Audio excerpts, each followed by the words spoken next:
Hey y'all, so I'm back with another hot tool tryout, and this time I am trying out the Tymo hot airbrush. I found this on the TikTok shop, and I had seen, how it worked for others, and wanted to try it out because I'm kind of a hair tool and hair product nerd. So I was struggling to get it to turn on, but once I did, I was off and running. Okay. So these are the bristles. Also has a rubber part in the middle. I'm not sure what that part quite does, but it's there. And, you know, I plan on using this a lot more. So hopefully I'll figure it out. When I figure it out, I'll let y'all know. One thing I didn't do that I normally do is read the instructions. But y'all, I ain't gonna lie. My hair took me through there. So I just took the hot tool out the box and started using it. And I was so much so in a rush that I did not put any heat protecting spray on my hair before I started. And y'all know that is a no. Just too excited, just too eager to try something out that I committed a cardinal sin, y'all. And y'all didn't even tell me I was doing it. Why y'all didn't stop me and say, yo, Jess, you ain't putting no heat protectant on your hair? Anyway, so what I noticed too is that because I wanted to try it out and do the larger sections first, see how it worked with the larger sections, I always do that. Like any new product or tool, I try to put it in the worst conditions to see how good it's actually gonna work.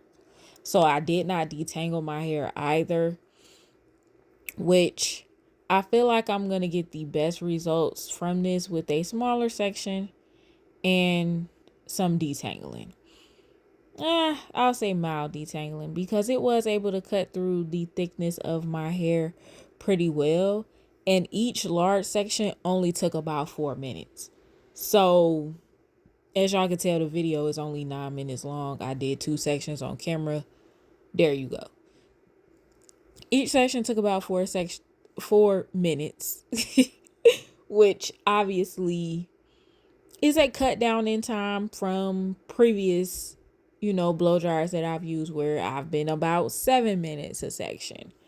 So it did cut down on the time. However, I do feel like I should do it in smaller sections to get the best results and to get my hair in the flattest state possible for the silk press. Also, the other thing too, this is a lot lighter than the other hair dryers and blow dryers and round brushes that I'm used to using, which was a plus. The lightness of the product obviously is going to make it easier for you to style your hair with it, as well as, get through it a lot faster because you're able to move quicker because it's lighter. Also, I just like the element of being able to go around the round brush with my hair. It just makes me feel like my hair is straighter and silkier for a silk press. So when I went to touch the back, I noticed that the top part wasn't as dry as I wanted it to be, which again, I feel like if I did smaller sections, I would have been golden. I also didn't let my hair air dry as long as I normally would, again, because I wanted to actually put the product through a legit test. Y'all see how my hair looked before I blow dried it. And in 4 minutes, and in the back section and in the front section, 8 minutes total on this side. That's how my hair looked. So it did about as well as the Revlon round brush that I use. However, the lightness of this product will edge out the Revlon.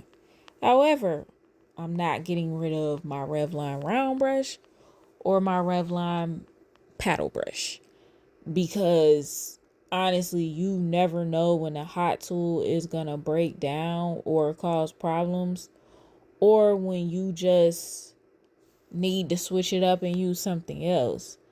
Obviously, the Revlon is better for larger sections because it is a larger round brush, which if I'm, in a rush, I might turn to the Revlon. Like I said before, if I'm doing a braided style, I'm going to use the Revlon paddle brush. If I want to do larger sections and still get the round brush look, I'm going to use the Revlon round brush. However, I'm going to test this out and give it, more of a true test in smaller sections and kind of really see what all it can do. And then, I'll determine which one is best. Right now, I'm gonna I'm on the fence right now. I don't know. I do feel like this works. However, the videos that I've seen of people using this, their hair was a lot less thick than mine. So that's the other thing. I like to try out products on my hair because, of course, the videos shown online sometimes aren't gonna necessarily have my same hair type. So I like to see what a product is going to do for me and then give a honest assessment and review of it. This was $79 on the TikTok shop, which isn't a bad price for a round brush. However, the Revlon is cheaper at around $35. Depending on where you get it from, you can sometimes get it for less than that. And then sometimes, of course, Amazon will have these random products on sale. The cheat code that I use is I'll put something in my wish list, and then when Amazon puts it on sale or they have some type of markdown, they will tell you, they will send you an email, hey, the product you wish for is now X amount of dollars. So they also had a sale on this product as well at some point in the weeks past. So if you don't want to pay $100, $79 or whatever, the cost of this is, because I got it on sale on TikTok. So it is more expensive typically. So you may not want to spend the money on the hot tool. So that's why some of the time I feel like, I'm doing y'all a service. I'm testing this stuff out because 9 times out of 10,